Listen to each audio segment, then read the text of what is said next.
Bienvenido Baruch nuevamente a nuestra Keilah Dr. Herzl de Lomas de Zamora. Nuevamente es un placer volver a tenerte y volver a escucharte. Bienvenido. Muchísimas gracias. Es un renovado placer, diría yo.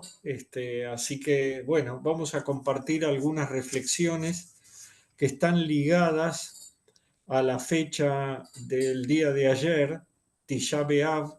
Bueno, ahora ya volvió a anochecer, así que ya pasaron Tisha B'Av y el día siguiente. Ahora ya estamos entrando en el 11 de Av, porque bueno, así comienza el día para nuestra tradición, con la noche o la víspera anterior.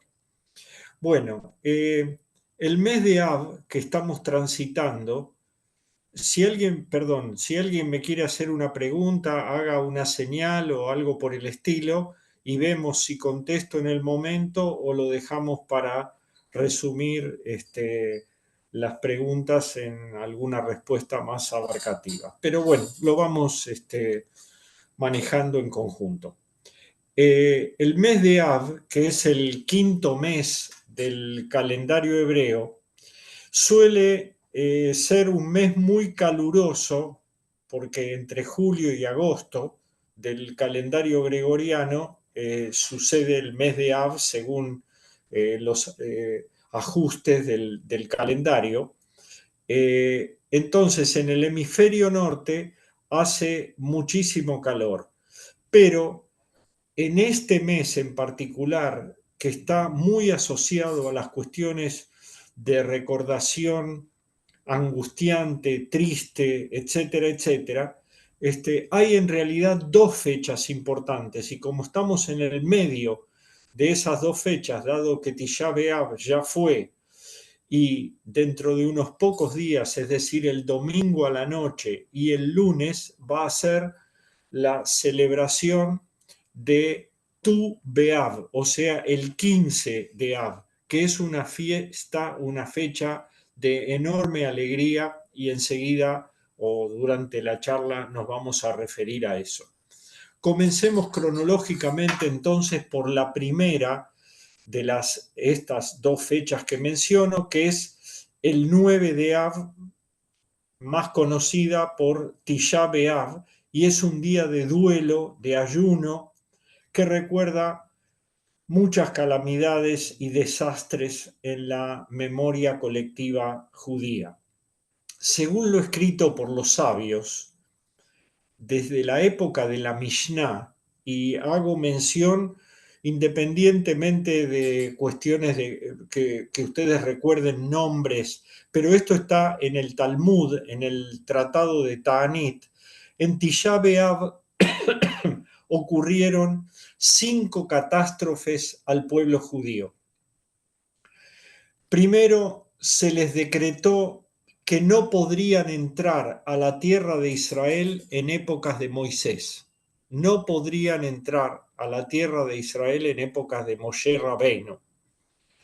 Se destruyeron el primer templo de Jerusalén a manos de Nabucodonosor, rey de Babilonia, en el año 586 antes de la era común, y el segundo templo en la misma fecha, muchos siglos después, se destruyó a manos del emperador Tito y los romanos, o sea, en el año 70 ya de la era común, que cayó la fortaleza de Betar también como último reducto después del brutal sofocamiento de la revolución de Bar Kokhba y Rabbi Akiva en el año 135, y por último la devastación total de Jerusalén. Por eso es que los mismos sabios jajamim de antaño, que siempre decimos bendita sea su memoria,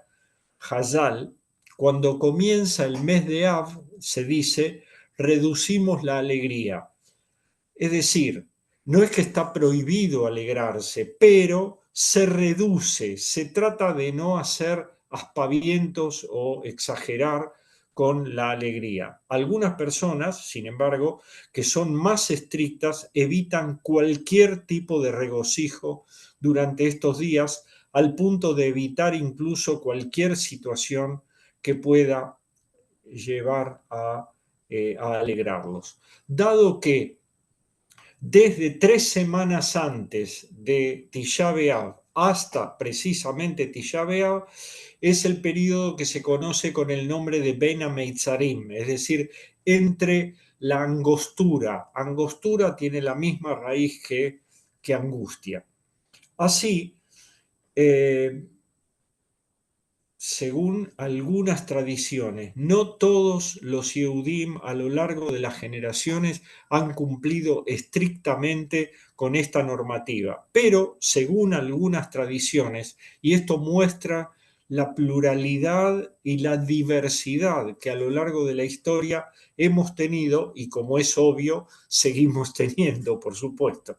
Entonces, según algunas de estas tradiciones, desde los comienzos del mes de Av hasta después de Tisha B'Av está prohibido, por ejemplo, lavar la ropa, cortarse el pelo, comprarse ropas o zapatos nuevos, incluso hasta comer carne, porque carne da una sensación de abundancia, es decir, de opulencia.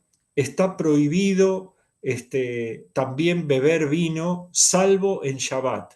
En Shabbat, aun cuando son días de tristeza, el vino se puede y se aconseja beber y brindar en Shabbat. Con el transcurso del tiempo, otra serie de tragedias le sucedieron al pueblo judío en esa fecha y la tradición, así como se van agregando distintas cuestiones que surgen de las experiencias que vive el pueblo judío, se agregaron algunas otras cuestiones más o menos tristes o trágicas. Por ejemplo, el Papa Urbano II declara las cruzadas en el año 1095. No sabemos exactamente si siempre estas cosas coincidieron con Tisha B'Av, pero como están tan cerca, la tradición las asoció inmediatamente a esta fecha aciaga.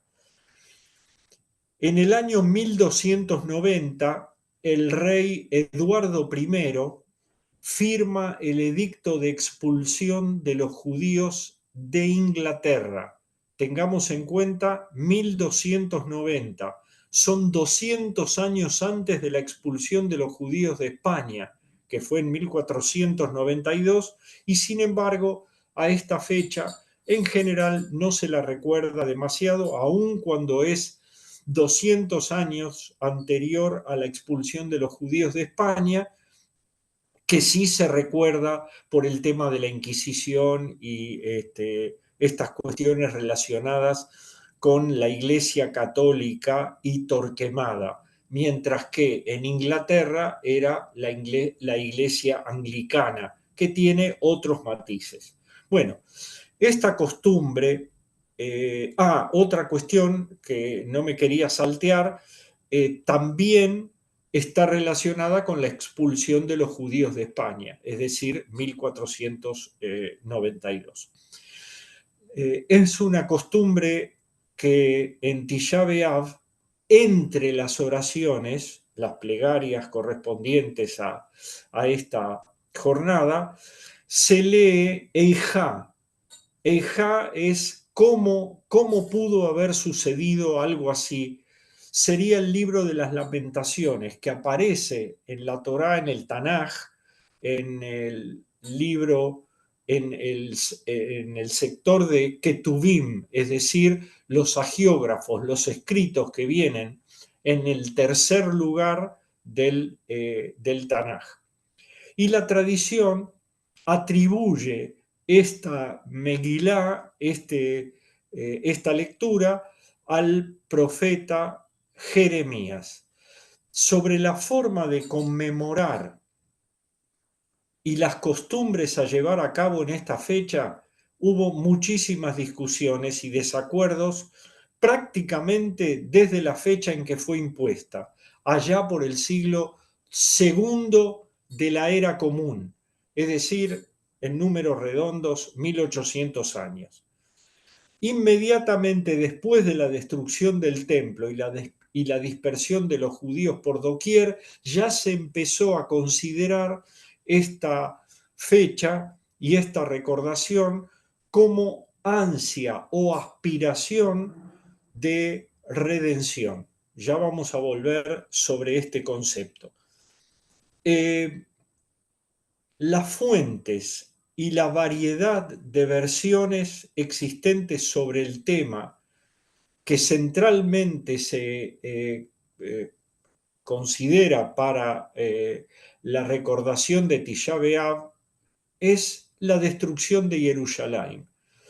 Las versiones tradicionales cuentan que Jerusalén fue destruida como castigo por 3 graves faltas sociales cometidas por el pueblo judío, que serían las siguientes: la explotación de los pobres, la discriminación de los extranjeros, incluyendo a los que se habían convertido al judaísmo, y algo que siempre se destaca, el odio sin sentido, el odio, como se dice, gratuito, entre los propios hermanos, es decir, Sinat Ahim.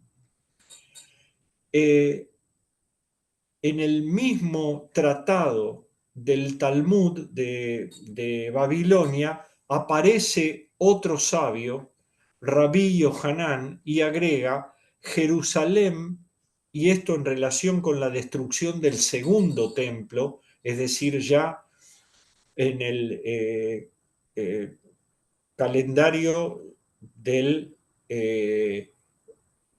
los tiempos que corren para nosotros, no antes de la era común, sino ya de la era común. Y la expresión que se utiliza para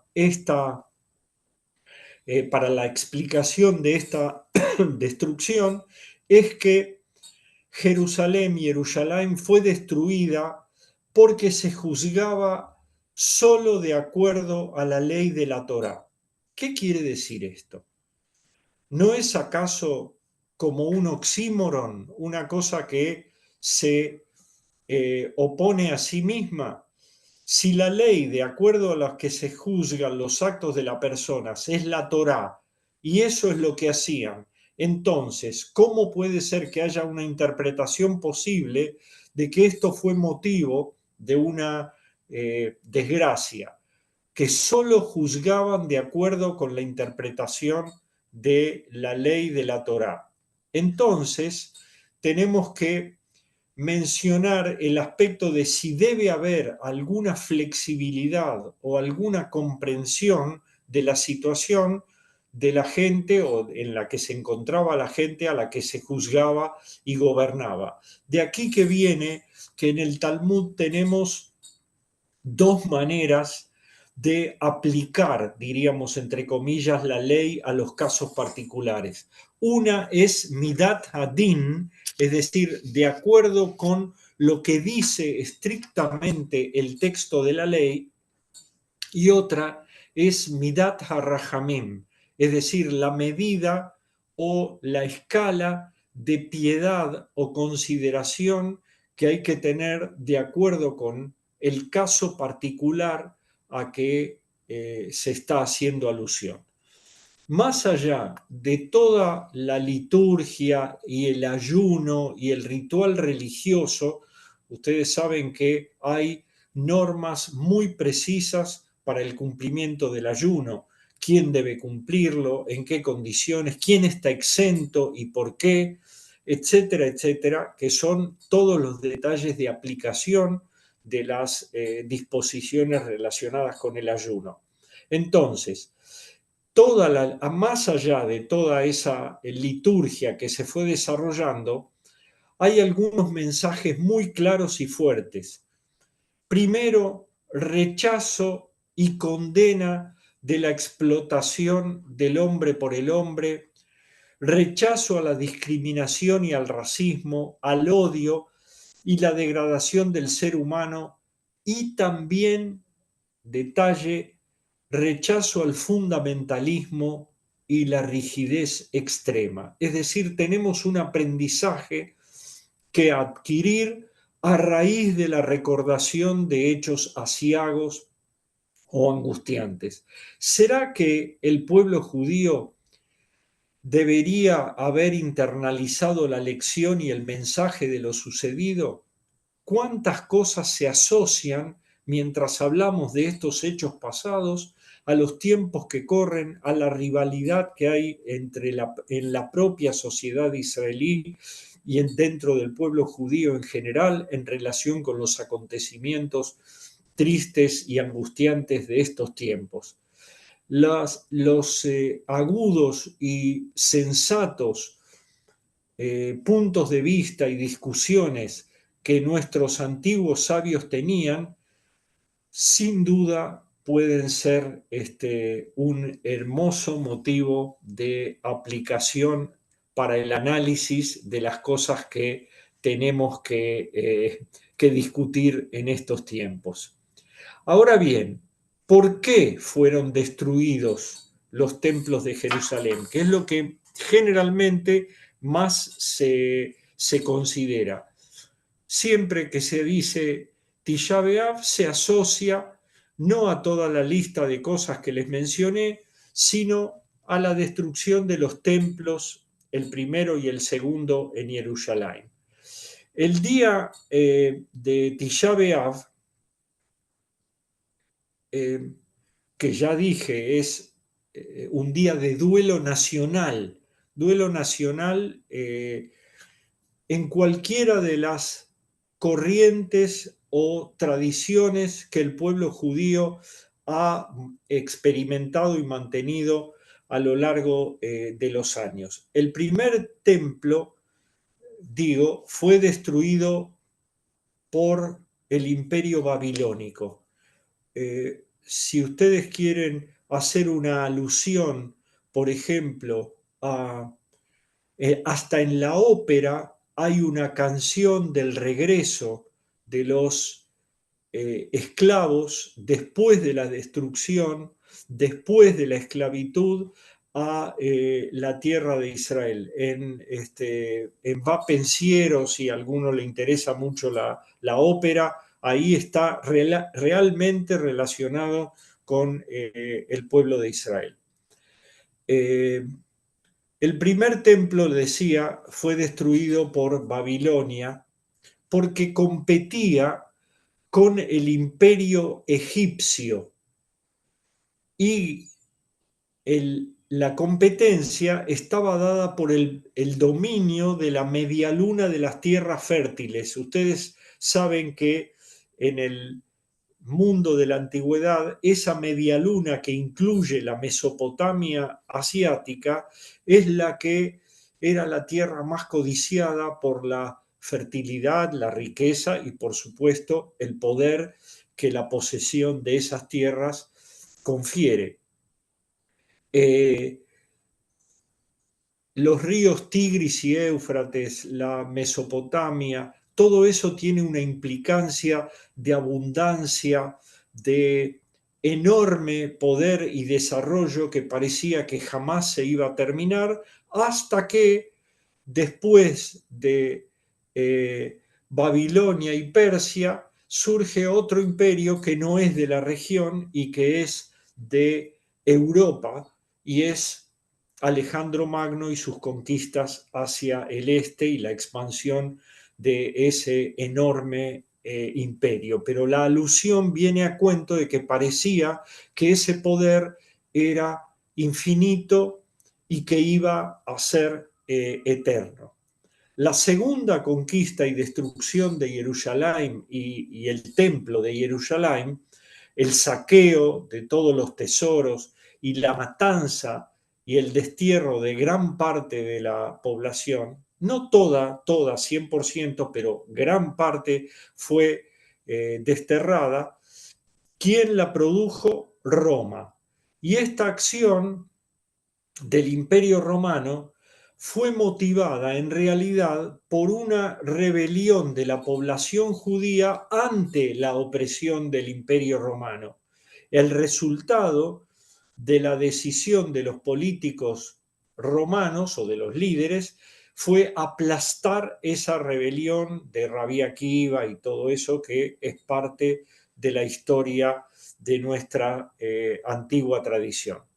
Entonces, la premisa que buscamos o que buscaron antiguamente los sabios de que hay una fuerza superior que además de haber creado el universo, la creación en el sentido amplio que le damos a este término, que se relata en Bereshit, en el libro del Génesis, sostiene que hay una fuerza superior que además de haber creado el universo y todos sus componentes, dirige las acciones de los seres humanos, dirige las acciones de los seres humanos y todo lo que acontece en la realidad. Es decir, que no hay libertad de elección, que todo lo que sucede ya está escrito en algún lado, ya está de alguna forma preestablecido y que va a suceder.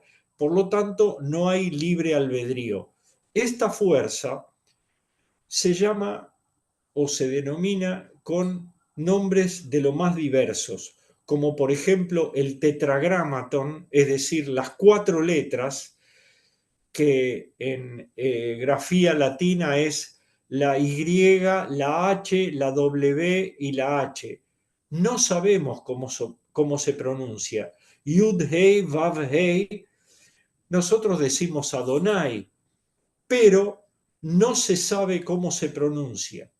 Solo lo sabía el Cohen Gadol, el sumo sacerdote. Bueno, este axioma, esta idea de que todo está previsto y que entonces nosotros no tendríamos libre elección, se responde con un razonamiento muy simple, muy simple, y es: todo está previsto y la libertad de elegir también está dada. Entonces, ¿cómo se puede resolver esta contradicción? Por el siguiente razonamiento: todo está previsto en un plano al que nuestra inteligencia humana no puede acceder. Ese es el plano de Dios, creador del mundo. Por lo tanto, nuestra inteligencia, nuestra capacidad de comprensión y razonamiento no accede a descifrar lo que está previsto. No sabemos cómo leerlo, no sabemos cómo interpretar eso que supuestamente está previsto en la dimensión divina. Y por lo tanto, en la dimensión humana queda claro que tenemos la libertad de elección. Si no fuera así, no sería necesario el concepto de responsabilidad. Es decir, yo tengo que hacerme responsable de mis actos porque tengo la libertad de elegir. Si no tuviera la libertad de elegir, lo que yo haga, bueno o malo, no sería atribuible a mi decisión o responsabilidad, sino que ya estaría previsto. No tendríamos Yom Kippur, no tendríamos Yamim Noraim. Por lo tanto, la libertad de elegir es la que nos hace humanos y responsables. Ejemplos de estas creencias se encuentran en toda la literatura bíblica. Los acontecimientos más positivos que tenemos son mencionados, por ejemplo, nada más que a título de ampliar un poco estos conceptos, están mencionados, por ejemplo, en Vaikra, el Levítico, el libro del medio, digamos, de la Torá, Bereshit, Shmot, el tercero es Vaikra. En el libro de Devarim, es el último de la Torá. En el profeta Isaías, todos los acontecimientos desastrosos se describen y se expresan a través de anuncios o prédicas o profecías que presentan un duro destino que le espera al pueblo de Yehudá, al pueblo judío y a sus habitantes por su desobediencia y sus pecados. En estos textos, aparentemente, y reitero, las concepciones pueden ser diferentes, aparentemente redactados a fines del siglo VII y comienzos del siglo VI antes de la era común, se lee expresamente que el reino de Babilonia era una herramienta en mano, un instrumento, diríamos, en manos del Dios creador, de Hashem Eloqueno, y un siervo del mismo que actuaba como su fiel emisario. Es decir, los castigos que nosotros recibimos a lo largo de la historia son a través de instrumentos que previó la divinidad para llamarlos la atención. Esta es una discusión teológica muy profunda y muy seria, porque hay algunos extremistas, y esto lo digo con mucho dolor, que sostienen que hasta la Shoah, nada menos que la Shoah, es también el resultado de una decisión divina por nuestros pecados. Hay otro segundo ejemplo muy cercano a nuestros días, precisamente expresado por el rabino Menachem Mendel Schneerson, que era el Rav de Lubavitch. Él dijo que el tema de la Shoah referido al castigo es porque nosotros nos apartamos de la Torá. Sus seguidores e intérpretes dijeron que no podía ser porque era, digamos, muy insoportable, insostenible que en plena época, estando vivo cuando sucedió la Shoah, diga que esto es como un castigo por nuestro apartarnos de los caminos de Hashem. Y él dice, él mismo refrenda lo que dijo, diciendo que lo tomó de Irmiau, del profeta, y de los textos de la Torá. Es decir, que esto, como solemos decir, que la Torá ya no está en los cielos y la lectura e interpretación de la Torá vuelve a ser una responsabilidad de cómo leemos y cómo interpretamos en forma de actualización esas profecías o esos anuncios. Sigo analizando, me tomo unos minutos más, algunas pocas fuentes, algunas más, especialmente aquellas que están más arraigadas en las tradiciones y difundidas en las explicaciones del Talmud sobre la destrucción del primero y el segundo templo. Respecto al primero, o sea, en el 586 antes de la era común, se dice que a pesar de que pecaban con idolatría, relaciones sexuales prohibidas, es decir, incesto, y asesinatos, los judíos confiaban en que Dios nos o los protegería. Pero los hechos demuestran que esta fe no ayudó. Con este planteo se insinúa que el comportamiento de acuerdo a los mandatos divinos era una condición ineludible para obtener la protección del Ser Supremo Creador. Respecto al segundo, se dice que su destrucción, al segundo templo, ¿no? Se dice que su destrucción se debe a la existencia de odio gratuito y se refiere a las relaciones de los judíos en la época del templo que estaba en pie y que refleja que había algunos judíos que por odio entre distintas facciones solían tratar de congraciarse con el Imperio Romano y enviar regalos y tratar de obtener nombramiento de cargos, etcétera, etcétera, etcétera. ¿Cómo se puede interpretar esta afirmación? El odio gratuito, lo que se llama Sinat Ahim, perdón, se me trastocaron dos letras. Sinat Ahim quiere decir que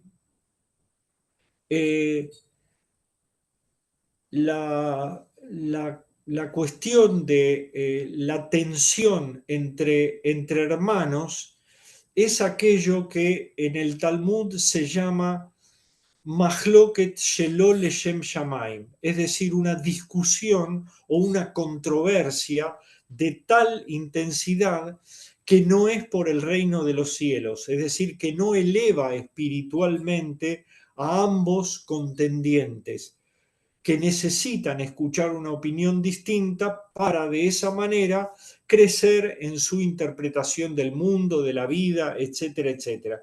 En cambio, una discusión que no es por el reino de los cielos, es por la tierra y por lo tanto es por el poder. Y la discusión por el poder implica eliminar al contendiente, eliminar a aquel que tiene una controversia conmigo, que no hable, que no pueda escucharse su voz precisamente para suprimirlo de esta existencia o de esta controversia. Entonces, el renacimiento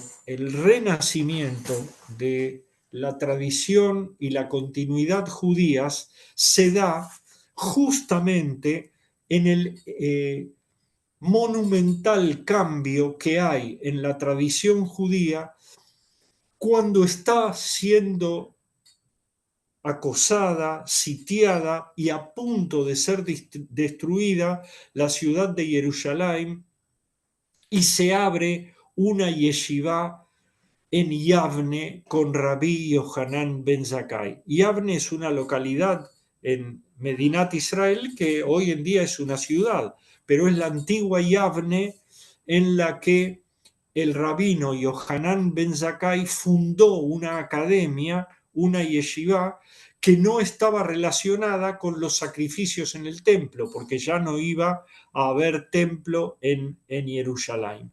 Este punto de partida nos indica claramente que de la destrucción, como pusimos en el título de la presentación esta, pusimos de la destrucción a la redención.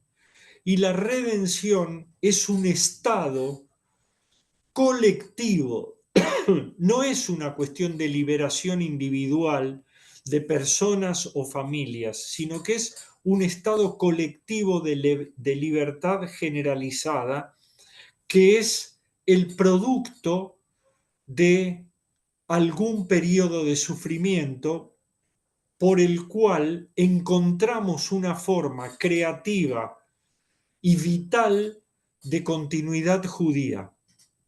En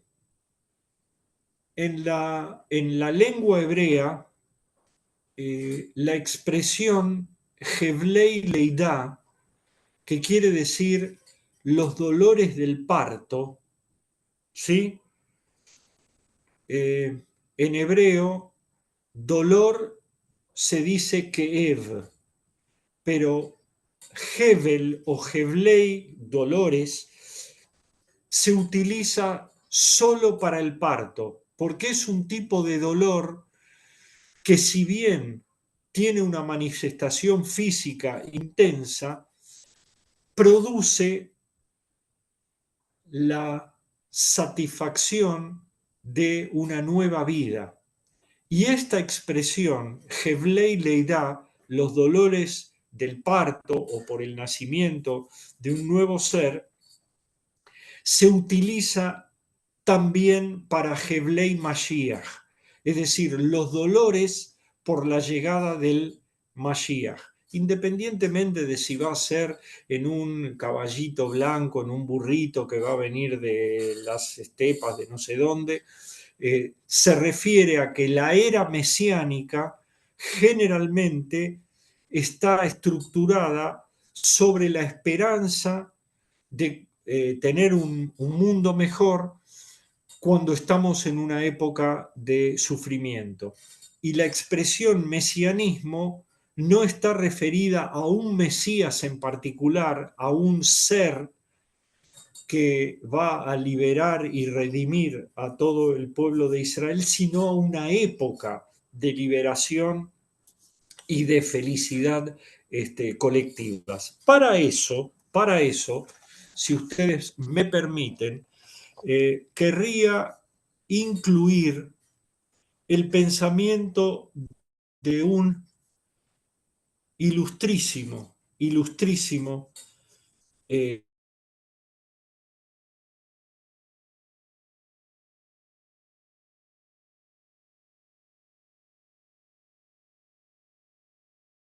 se cortó y se No, siguió. hasta. Estás, seguís. Está bien, ¿no? Estás sin cámara. Ah, estoy sin cámara. Hoy algo Ahí pasó. está. Ahora, epa, estoy tratando. Pero, ahora sí. Ahora sí, Baru.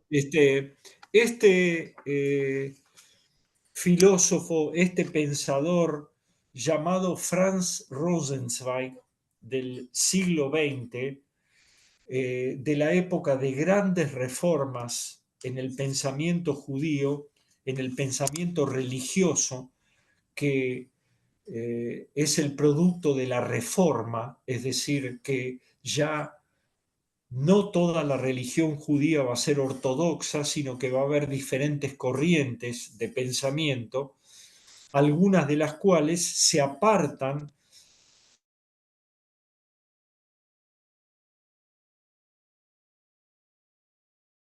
nuevamente. Pasó algo que, a ver ahora, bueno, en fin, Sí, ahí está, no ahí está. Bueno, sé si eh, mi computadora o mi conexión a internet está reclamando algo, también puede ser.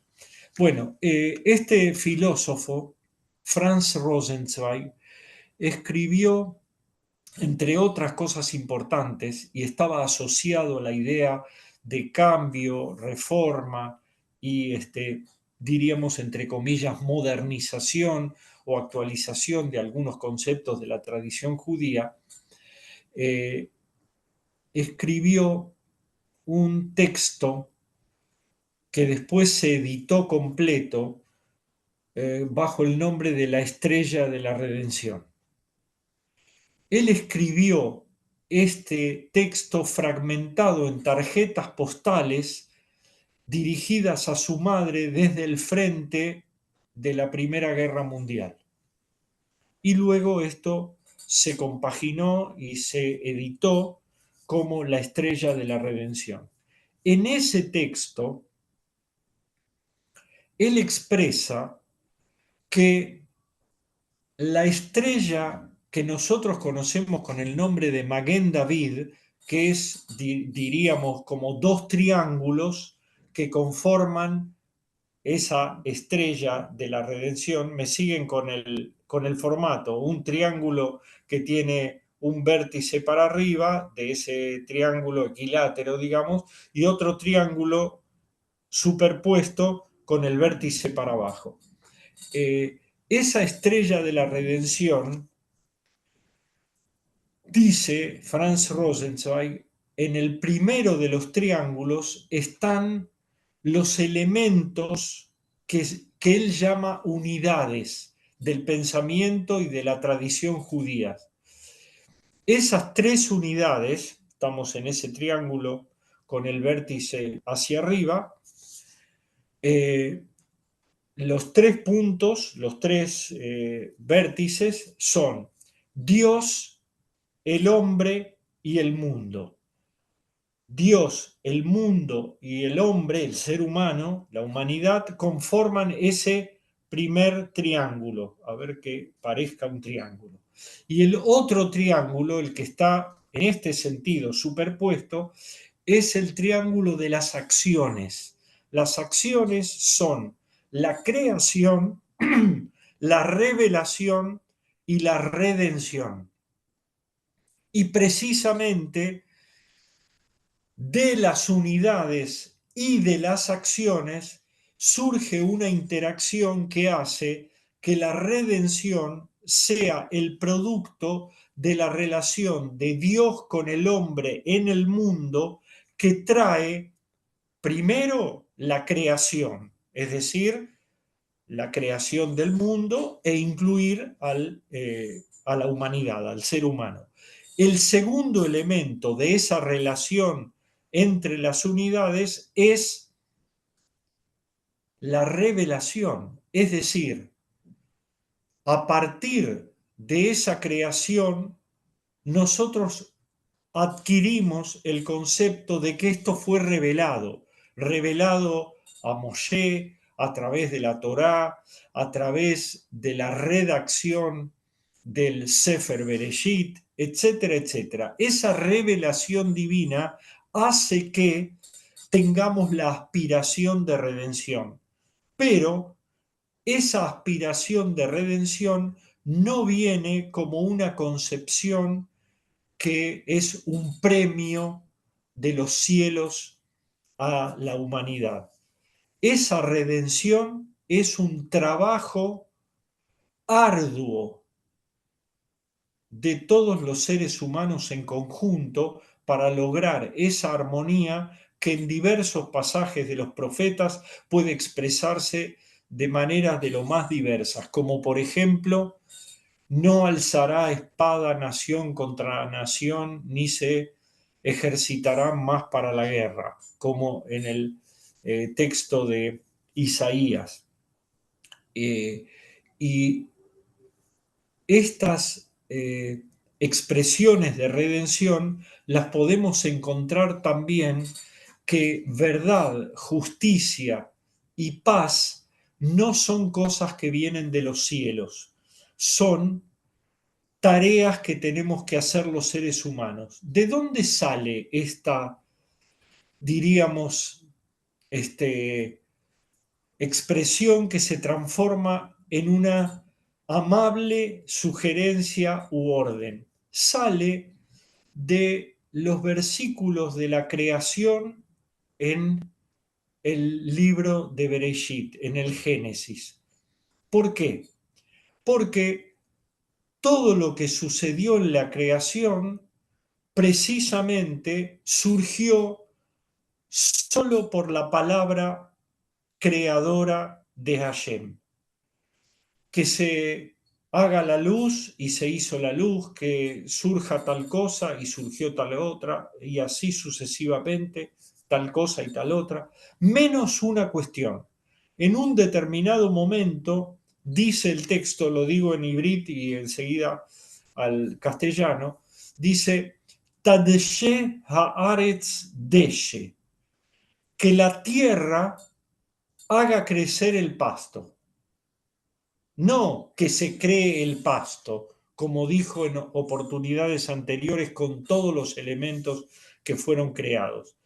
Ahí dice, la orden es que la tierra haga crecer el pasto. Esto es decir, de abajo para arriba, por así decir, y no que va a venir de la palabra de los cielos. De los cielos. Y la palabra deshe, que es pasto o césped hoy en día en el hebreo moderno, está formada por 3 letras, la Dalet, la Shin y la Aleph. Eso se lee deshe. A su vez, cada una de estas letras, por interpretación reflexiva de nuestros sabios, es la inicial de una palabra. O sea que tenemos 3 palabras ahí, porque tenemos 3 letras. La primera letra es la Dalet, que es la inicial de la palabra din. Din es justicia. Ya tenemos una cosa que tiene que surgir de la tierra, que no viene de arriba. La segunda letra es la Shin, que es la inicial de la palabra Shalom. Shalom es paz y también plenitud, porque la palabra shalom se relaciona con shalem, que es pleno, completo. Es decir, que paz no es solo ausencia de guerra, sino que es un estado de plenitud armónica y convivencia, de aprendizaje, de vivir y convivir. Esa es la segunda letra, Shin. Y la tercera letra es la Aleph, que es la inicial de la palabra Emet, que es verdad. Entonces, justicia, paz y verdad tienen que ser obra de nuestras manos, obra de nuestras acciones, obra de nuestra responsabilidad y obra de nuestra voluntad manifiesta. Entonces, verdad, justicia, paz, en el orden que querramos, es que nosotros somos responsables. Ese concepto de redención implica que no es una cuestión de optimismo, sentados esperando que de algún lado nos venga la salvación, la libertad y la redención. Gracias a filósofos como Franz Rosenzweig, Emmanuel Levinas y tantos otros, de enorme jerarquía intelectual, académica y por supuesto de un sentimiento judío muy profundo, incluso como Martin Buber, surge esta cuestión que de la destrucción a la redención el protagonismo viene por el lado de nuestra voluntad de hacer un mundo mejor para nosotros, para nuestros hijos, para toda la humanidad. Eso es lo que llamamos, en una expresión muy difundida, Tikkun Olam, es decir, la reparación del mundo. Y esa reparación del mundo es la redención, es crear un planeta, recrear un planeta que fue creado con la convicción de hacer de un lugar para que los seres humanos aprendamos a convivir y a respetarnos los unos a los otros, aún en las discrepancias. Como dije hace unos minutos, dos tipos de discusiones o discrepancias. Una discusión por el reino de los cielos no es hablar de Dios. La discusión por el reino de los cielos es algo que nos eleve espiritualmente porque necesitamos escuchar una opinión diferente de la nuestra. ¿Cuán lejos está la humanidad de esto? Y no solo por lo que estamos trágicamente viendo, siendo testigos en estos tiempos difíciles en Israel.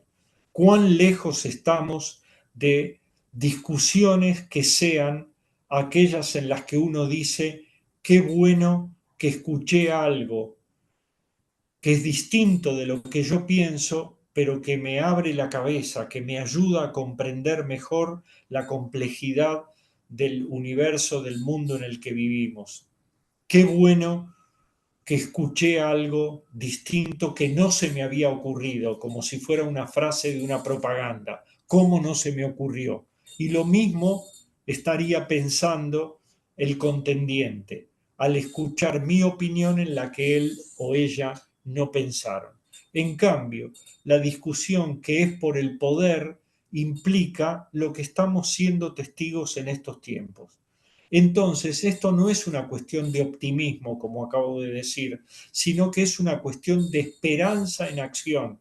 Esa esperanza en acción se traduce en la segunda fecha importante del mes de Av que mencionamos hace un rato, nada más que unos cuantos minutos, que es el 15 de Av, que va a ser en este año de la noche del domingo al lunes. del domingo, que creo que es 18, al lunes 19.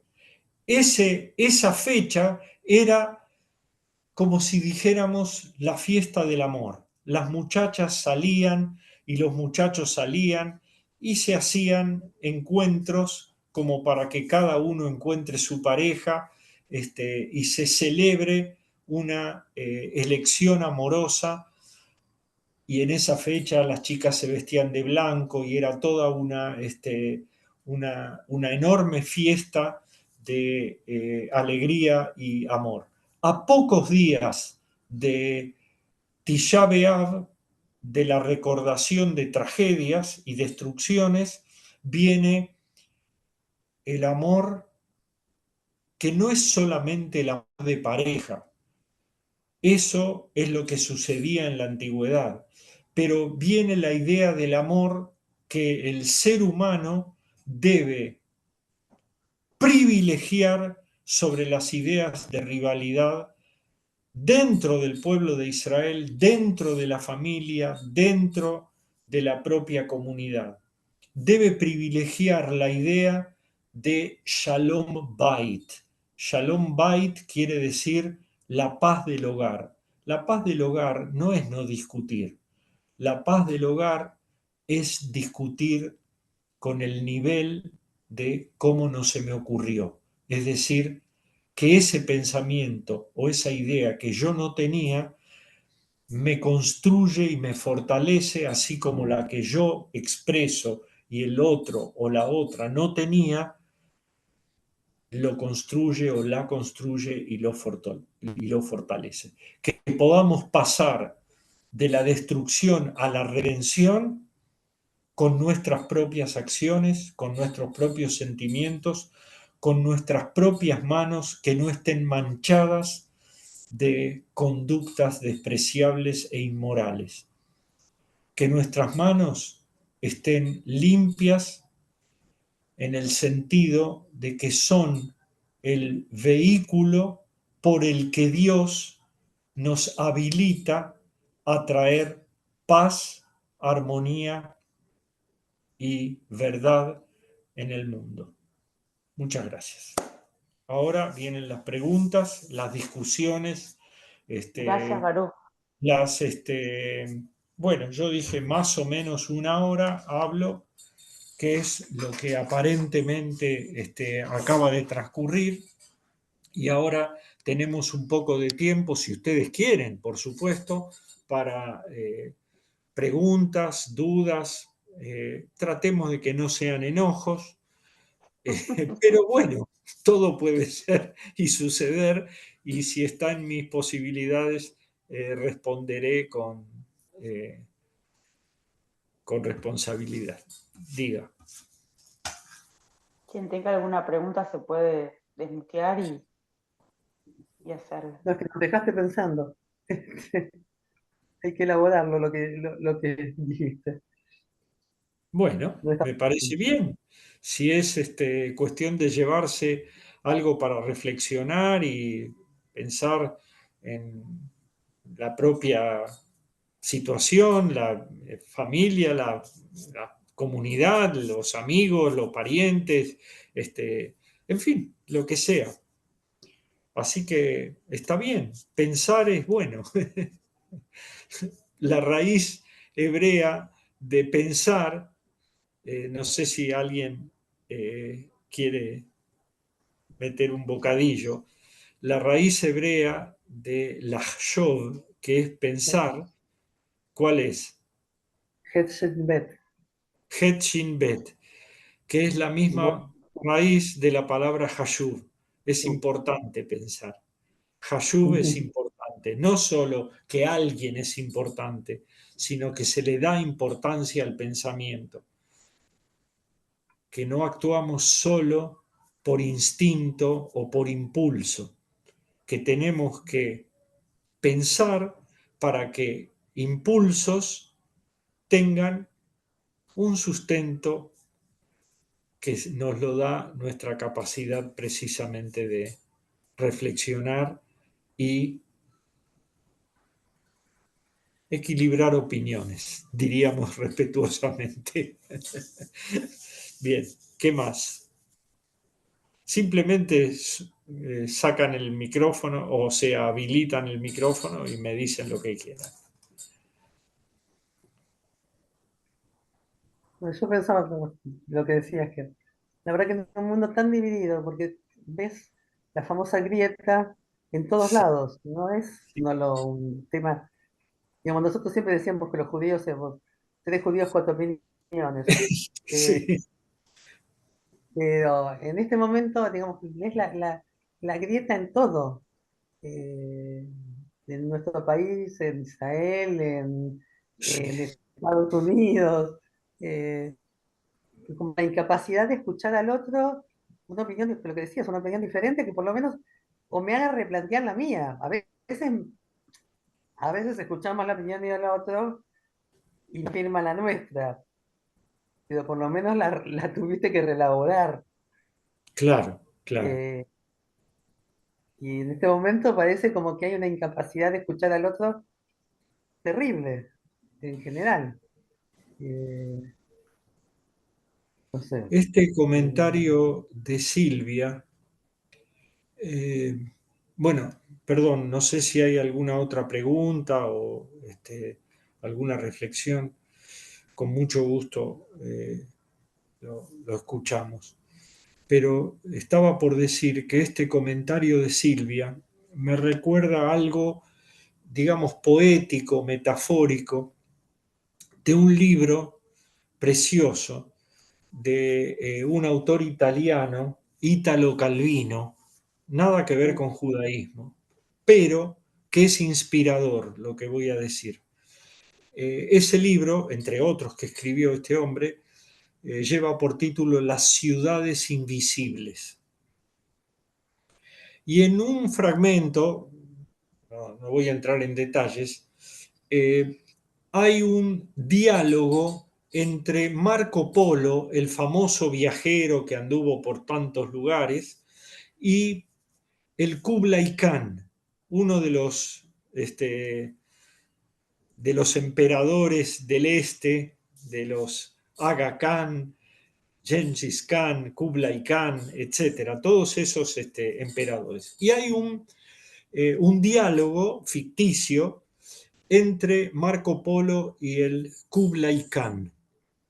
Marco Polo le está describiendo un puente, algo que él vio y que le pareció muy impresionante, que es un puente simplemente que permite, digamos, pasar un río o un valle muy profundo, lo que sea. Y le describe el puente piedra por piedra y le dice que el puente está sostenido por el arco, no sé si acá hay algún ingeniero o arquitecto, que el puente está sostenido por el arco que forman las piedras y esas piedras que conforman un arco son las que sostienen el puente por el que es posible sortear un obstáculo. Todo esto metafóricamente, no es solamente el río, el valle o lo que mm, fuere, sino un puente que une orillas que aparentemente no pueden acercarse. Lo estamos relacionando con la idea de controversias, ¿verdad? Es decir, posiciones opuestas que no se puede pasar de un lado a otro porque la división es tan profunda que es imposible. Entonces, la idea del puente no es solamente una cuestión, digamos, de circulación o de transporte, sino también una cuestión de reflexión acerca de la conducta. Y él le describe, reitero, un puente piedra por piedra, diciendo que lo que sostiene el puente es el arco que conforman las piedras. El Khan se queda pensando un momento y le dice, ¿por qué me hablas de las piedras si lo que importa es el arco? El arco es lo que sostiene el puente. ¿para qué te detenés en detalles si lo que importa es que hay un arco y sobre el arco descansa y no se cae el puente por el que podemos transitar? Respuesta de Marco Polo: sin piedras no hay arco. Las piedras son todas y cada una de las componentes de lo que hacemos y lo que decimos, metafóricamente otra vez, para que haya un arco por el cual circular de una punta a la otra. Si no hay las conductas de todos y cada uno de nosotros, los pensamientos, las acciones, que conjugadas, es decir, combinadas, articuladas, conforman ese arco, no hay puente posible que atraviese la grieta. Hace falta cada una de las piedras, que esa fue la respuesta de Marco Polo. Sin piedras no hay arco. Cada uno de nosotros es o bien una construcción armónica que hace que podamos sostener discrepancias y pasar de un lado a otro civilizadamente, o somos piedras en los zapatos de alguien, o somos cosas insoportables con lo que hacemos y con lo que decimos. Entonces, una piedra en manos del pastor David puede salvar al pueblo de Israel derrotando a Goliat, como metáfora, otra vez, de los pequeños contra los grandes, de los débiles contra los fuertes, lo que sea. O también puede ser en una catapulta algo que destruya la muralla de Jerusalén y volvamos tristemente al 9 de Av, a Tisha B'Av.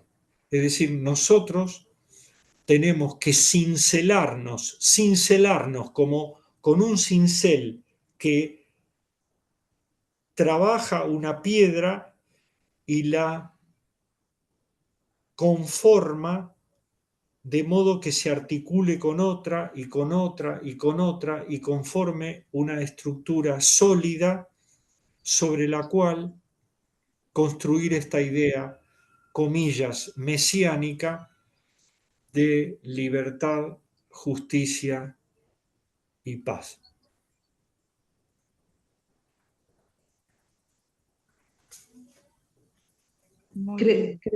Creo, Baruch, que también tiene que ver eso con la idea de la comunidad, de lo comunitario.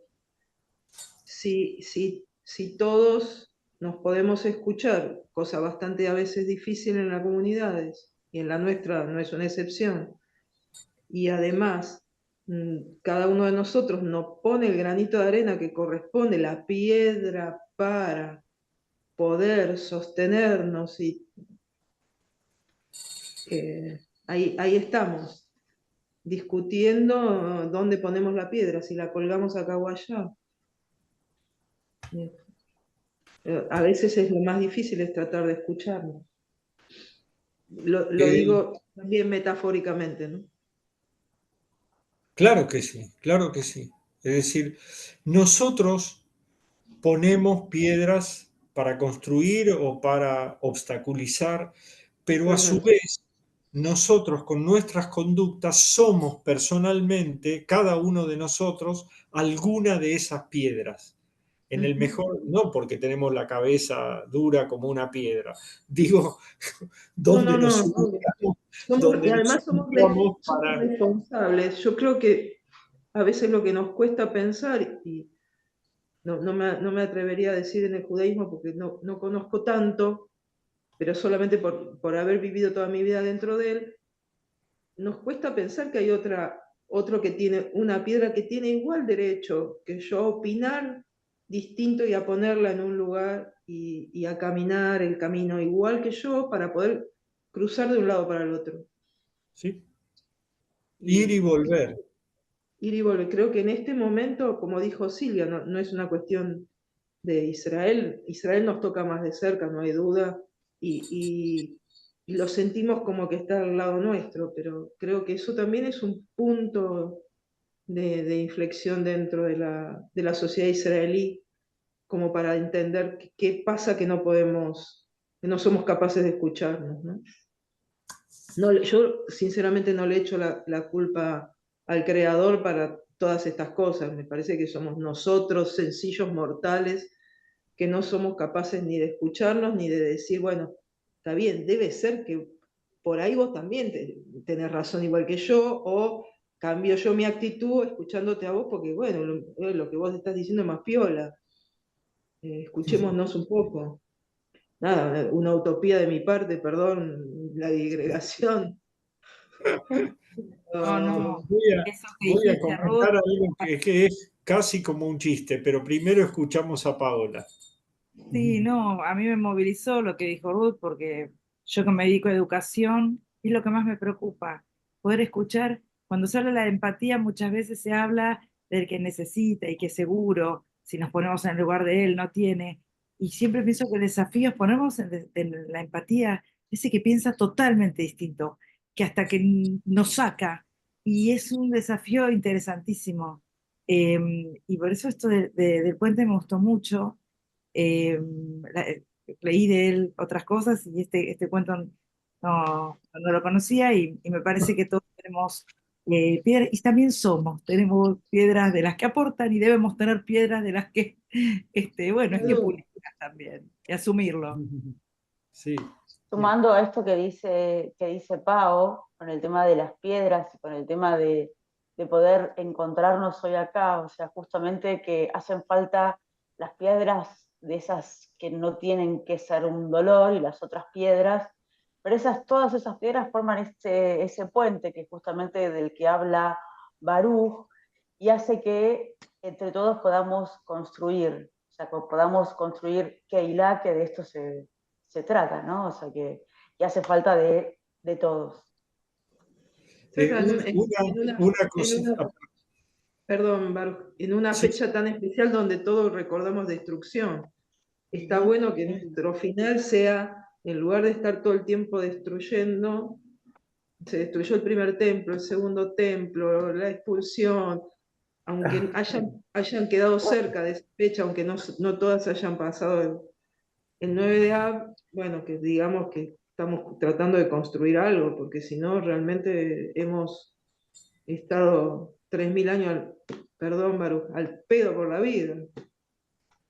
inútilmente quisiste decir, yo no conozco ese lenguaje. Sí, gracias, Baruch. Este, Gracias. eh, estaba por contar que es casi como un chiste, una ironía. Antiguamente, cuando había alguna controversia, qué sé yo, se iba al rabino. Y el rabino, de acuerdo con la halajá, de acuerdo con su mejor saber y entender y lo que escuchó que le planteaban, etcétera, determinaba quién tenía razón. Entonces, esta especie de historieta o historia es que alguien se presenta al rabino, en este caso como juez el rabino, ¿no? Y le dice, me pasó esto y esto con mi vecino, y es un estafador, y me hizo esto, y me hizo lo otro, y le cuenta todo lo que es su pesar, y el rabino lo escucha y le dice, tenés razón. El hombre sonríe y se va. Al rato viene el otro, el contendiente, y le cuenta su versión de los hechos. Le cuenta todo, por supuesto, opuesto. Le dice porque el otro, porque ese, porque me hizo, porque esto, todo. Una vez que escuchó todo lo que tiene que decir, el rabino lo mira y le dice, tenés razón. El ayudante, que generalmente era alguien que estaba al servicio de lo que el rabino podía necesitar, desde acercarle un vaso de té o espantar al gato que anda dando vueltas por ahí, lo que sea. Le dice, rabino, ¿cómo puede ser? Viene una persona, le plantea un drama, usted lo escucha y le dice que tiene razón. Al rato viene el opositor, le plantea todo lo contrario, usted lo escucha y le dice que tiene razón. ¿Cómo puede ser? ¿Sabés qué? Vos también tenés razón. Es decir, al margen del chiste o de lo que parece una ironía, hay cuestiones que se pueden medir objetivamente. Y hay cuestiones, y a eso aludía también Paola y las cosas que estamos escuchando en esta conversación que compartimos, que tienen una subjetividad enorme. Y por eso hay discusiones por el reino de los cielos. Porque no es blanco o negro. Porque las cosas son Midat Hadin y Midat HaRahamim. Es decir, la medida o la escala de la ley literalmente como está expresada, pero la ley también tiene un espíritu y por eso hay Midat HaRahamim, es decir, la medida o la escala de la piedad, de ponerse en los zapatos del otro y preguntar por qué. Porque no en vano, digamos, a priori, se dice que toda persona es inocente hasta que se demuestre lo contrario. Pero cuando la discusión es por el poder, entonces de entrada no puede tener razón y tiene que demostrar que no es culpable. Y la verdad es que son distorsiones que se dan por la conducta humana y porque hemos aprendido a defendernos precisamente por esta tradición cuasi salvaje o poco educada o poco trabajada, poco elaborada de pensar y antes de reaccionar, digamos, desde las tripas, como se dice vulgarmente, ¿no? Es decir, para que una discusión no sea inútil, tiene que haber a priori acordado, aunque no se haya expresado literalmente, acordado una base de respeto mutuo. Los tratados de paz no se firman entre amigos. Los amigos no firman tratados de paz, simplemente conviven y hacen aquello que les parece beneficioso para ambos. Los tratados de paz se firman entre enemigos. Quiere decir que hasta determinado momento han sido uno la piedra en el zapato del otro, hasta que en un momento dicen, veamos qué tenemos en común para avanzar juntos, ya sea si son países en la economía, en lo que sea. Porque si no, y hay muy pocos casos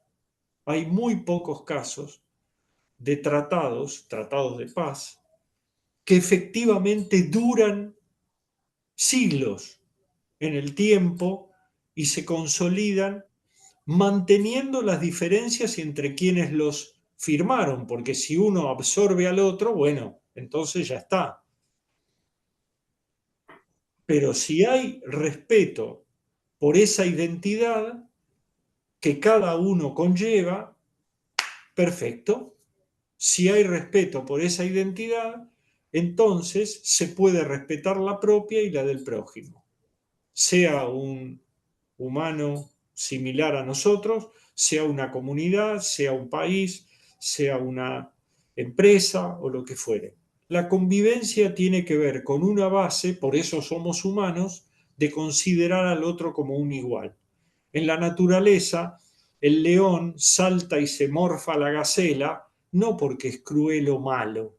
Eso pasa en los dibujos animados. Esa es la naturaleza. Los seres humanos, entre otras cosas, hemos decidido resignar algunas de nuestras conductas posibles en aras de un bien común. Y esa es la redención. Eso es de la destrucción a la redención. Eso es de Tisha B'Av al 15 de Av. Bueno. Excelente, Baruch, gracias. Muchísimas gracias. A Gracias, ustedes, Baruch. a ustedes. El Gracias, solo gracias, hecho Baruch. de que estén dispuestos, o dispuestas y dispuestos, como se dice ahora, a, a sentarse un rato frente a la computadora, a escuchar a este viejo que viene a contar cuentos, ya es para mí una gratificación de No, aquí hasta el cielo. Y este es el reino de los cielos aquí. la comunidad también tiene que generar estos espacios donde podamos reflexionar y pensar, porque necesariamente lo llevamos después a cada área de la comunidad o a cada lugar en donde estamos, porque sí, tiene que ser una actitud comunitaria. Me parece que es más que interesante poder ponerlo en palabras y reflexionar sobre que un día de nuestro lugar nos permita reflexionar para bien y qué podemos modificar para esto. Me parece que es lo más positivo. Y eso, darlo vuelta y llevarlo a la comunidad, me parece que es importantísimo para todos nosotros. Alguna persona dijo que el sentido de la vida es, entre tantas otras cosas, ¿no? Por supuesto, no es una única verdad, es descubrir cuál es el don que cada uno tiene, qué es lo mejor que cada uno tiene, en lo que sea, en el arte, en jugar al fútbol, no importa. Cada uno tiene un don.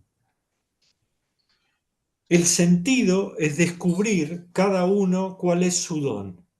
Y el propósito de la vida es compartirlo. Una vez que uno descubrió, aunque le tarde toda su vida, pero esa intención hace que sea una mejor persona. Ver qué es lo que tiene de bueno para compartir y no qué es las uñas que va a hacer crecer para atacar o para... Si yo puedo mostrar que tengo algo que es único, porque es mi don, no don Baruch, sino mi don,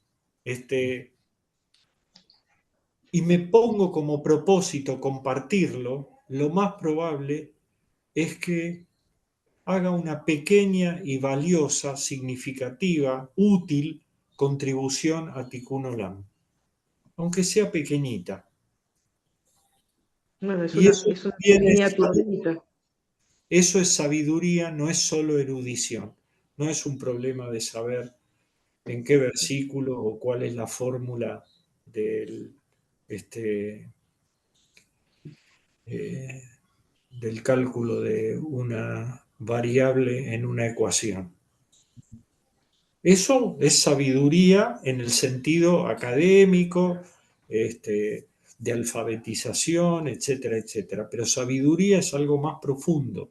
Es llegar a acciones que impliquen poner por encima la condición humana, por sobre, digo por encima, por sobre la condición animal que nosotros tenemos, porque somos del reino animal, mal que nos pese. No, es lo que Pero nos dentro diferencia de del los reino leones. animal hemos decidido, por lo menos es lo que se manifiesta en leyes, en constituciones, en poesía, en arte, en lo que sea, dar un paso que va más allá de solo lo instintivo para transformarse en una conducta responsable, razonada, sentida y compartida. Eso es. Y es Yo tan quería difícil. agradecer mucho, hacer dos agradecimientos. Primero a Baruch por tu explicación tan clara y que me abrió un poco más la cabeza, me dejó pensando en muchas de las cosas, de los temas que vos expusiste en una tarde de miércoles y que yo no estoy demasiado interiorizada de todos los significados de Tisha B'Av. Y también agradecer a la comunidad de poder brindarnos esta hermosa oportunidad de escucharte. ha sido muy claro, muy didáctico. He anotado algunas cosas que me interesan y que después, sobre las cuales después voy a seguir pensando. Así que muy, muy agradecida. Reitero mi agradecimiento a ustedes, y de todo corazón, seguramente lo van a seguir conversando entre ustedes y por supuesto con la guía de Dalia, que tiene una visión que coincidimos en muchos aspectos, en todos, en relación con lo que es un liderazgo positivo de una comunidad. Son las guías que tiene el corazón humano para canalizar sus conductas. La empatía, el amor al prójimo, la idea de no endilgar ni endilgarse culpas todo el tiempo, sino buscar ese brillo, ese brillante. No solo lo digo en el sentido de una joya que cada uno de los seres humanos somos o pretendemos ser en este mundo que nos toca vivir, sino el brillante que hay que tallar, que hay que cincelar, que hay que conformar para que ese brillo ilumine a otros y permita reflejar el brillo de otros sobre nosotros mismos. No es tan difícil. A veces escuchamos, hay que tal cosa, hay que prohibir los celulares en el aula, hay que pagar impuestos, hay que ser no sé qué. Bueno, hagámoslo, en vez de decir que otro lo tiene que hacer. Eso es lo más difícil. Que podamos hacer, hagámosla gratis. No hay ninguna recompensa más que la satisfacción de hacerlo. Y sí, porque al Y decir eso- hay y que, le eso- estamos endilgando a otro que lo haga. Cuando sí, decimos sí, hay que. claro. Esa es una premisa comunitaria. Hay que. Sí, hay que. Bueno, es cierto que hay cosas, uno tampoco es ni Superman ni el Quijote que va a luchar contra los molinos de viento. Me refiero que hay cosas que cada uno sabe que puede y que no puede hacer. Pero dentro del puede hacer y no puede o no debe hacer, lo tiene bien clarito. Yo esto puedo hacer. Puedo no ser lo bestia que fui hasta ahora, digamos. Puedo tratar de ser un poquito menos bestia. Dicho en términos al estilo del mensaje que escuchamos que algo se dice en forma inútil. Me río solo de la forma en que digo algo. No, perfecto, perfecto. Pero quedó mejor que lo mío, Baruch. Pero me dio pie, esa es la gracia, esa es la fuerza que tiene esa expresión, que Totalmente. despierta y dice, no hay que hablar inútilmente, o lo menos inútilmente posible. Por lo menos inútilmente, eso es cierto. Por lo menos inútilmente. Bueno, Gracias, eso. Baruch, muy amable. Gracias, Baruch, muchas gracias. Placer, Gracias, placer. Gracias a Gracias. todos por Estén muy bien, participar. y que cuando nos veamos, ojalá en alguna próxima oportunidad, las piedras estén mejor compuestas, y que se vea que hay una voluntad de cruzar. Aunque sea una mínima luz de caminar por el puente, sea una mínima luz. Gracias, Shalom, Baruch. que estén muy Shalom. bien. Gracias. No, Gracias a No, todos. gracias a todos por conectarse. Bye. Nos vemos mañana, Baruch. Gracias. Muchas gracias.